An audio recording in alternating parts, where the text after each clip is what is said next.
What's the biz, everybody? It's your boy Baker Maker, aka D. Ensley, and I'm here to give you some true shit. So, welcome to the first episode of a series of videos.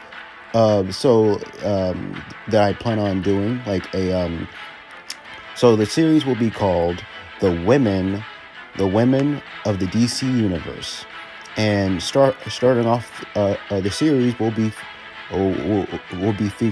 starring Harley Quinn, and of course Princess Diana herself, Wonder Woman, the Amazon, the Amazonian princess or queen, whatever you prefer.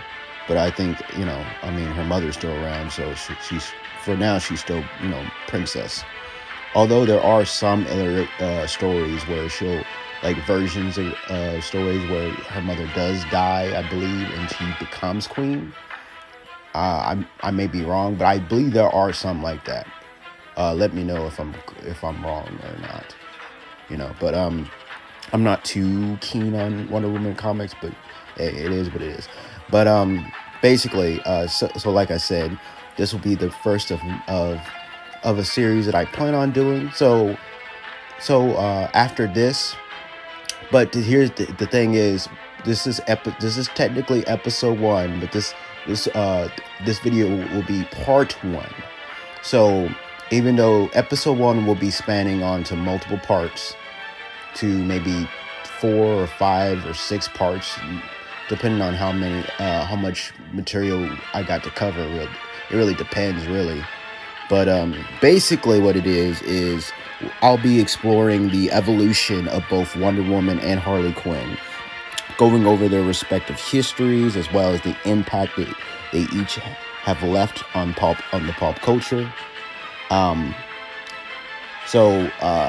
Here's the thing, though. So like I said, this will be episode 1, part 1, and then we'll spawn this up into multiple parts.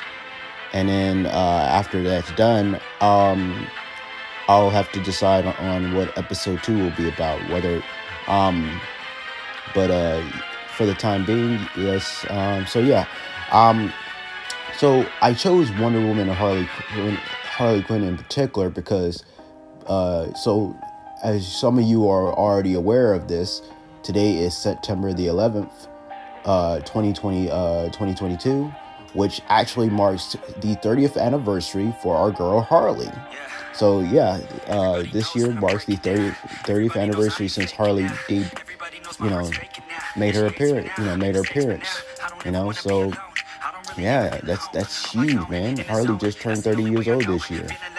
Meanwhile, Wonder Woman, she's been around for much longer than that. Way longer than that. It's ridiculous, man. So in order to start off this series, we'll do this. I like to do a little thing where, like I said, so since Harley, she, compared to Wonder Woman, she's a baby. So like, since Harley didn't actually make her presence known to the 90s, that's where we're actually going to be starting this series off in the 90s, essentially, not in the 30s or the 20s or anything like that. Like I said, Wonder Woman, Wonder Woman's way older than Harley. But for this, since we're comparing each of them throughout the years, for instance, we're exploring a certain year or something like that, what Harley was doing, and then comparing to what Wonder Woman was doing around that same time or whatever, comparing and contrasting each of their evolutions, like I said before. So with that out the way, let's get started. So by the 1990s, Wonder Woman was already a superhero icon for all women. Following the 1989 Crisis on Infinite Earth series, George Perez, Len Wein, and Greg Potter rewrote the character's origin story, depicting Wonder Woman as an emissary and an ambassador from Themyscira, to to the patriarch's world, charged with the mission of bringing peace to the outside world. Perez incorporated a variety of deities and concepts from the Greek mythology in Wonder Woman's stories and origin. His rendition of the character acted as the foundation for the modern Wonder Woman stories, as he expanded upon the wide accepted origin of Diana being birthed out of clay.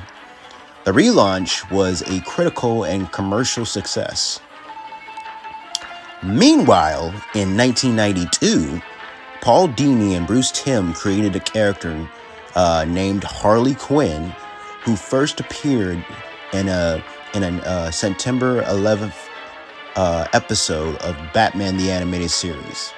After the success of the animated series, the character proved so popular that she was eventually added to the Batman comic book canon, with the character's first comic book appearance in the Batman Adventures issue number 12, September 1993. NBC worked on developing a new Wonder Woman live-action series in which Diana Prince would work as a UCLA professor of Greek history. Despite natural casting efforts, the series was shut down before a frame was even shot. Meanwhile, back in the comics, John Byrne enjoyed a memorable mid-90s run on Wonder Woman by presenting her as a muscular goddess. During the mid-1990s, Wonder Woman's body was a spectacle, the physical ideal of the time. She had muscular arms and legs that ranged from gymnastic-like to bodybuilder big.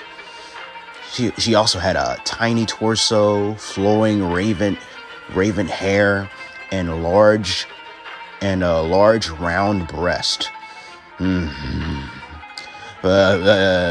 Anyways, her costume's lower half changed to a high-cut, hip bone, exposing thong bottom.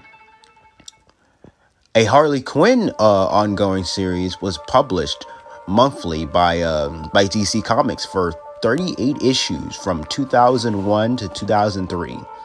In 2009, Wonder Woman would finally receive her animated film, which was a direct-to-DVD. This film is loosely based on George Perez's reboot of the character, specifically the Gods and the Gods and the Mortals arc that started the character's second volume in 1987. That same year, Harley Quinn appeared in the Batman Arkham Asylum video game. For a long time, Harley was one of those characters that was beloved by cartoon and comic book fans, but relatively unknown by the general audiences. However, following her appearance in Batman Arkham Asylum, Harley has become a much more broadly recognized character. It's clear that Rocksteady wanted to do something different with Harley's outfit for Batman Arkham Asylum, starting at first with just the signature jester attire before transitioning into a nurse theme. For the first time since she was created, Harley had a new look, one that was almost anonymously embraced by fans new and old. Now, granted, there were some fans that weren't too happy with this change. Mostly fans of her jester costume. But that's the case for like any other, regardless of what character you're talking about. Some fans might not necessarily be too too open to change. You know what I'm saying? But hey, it is what it is.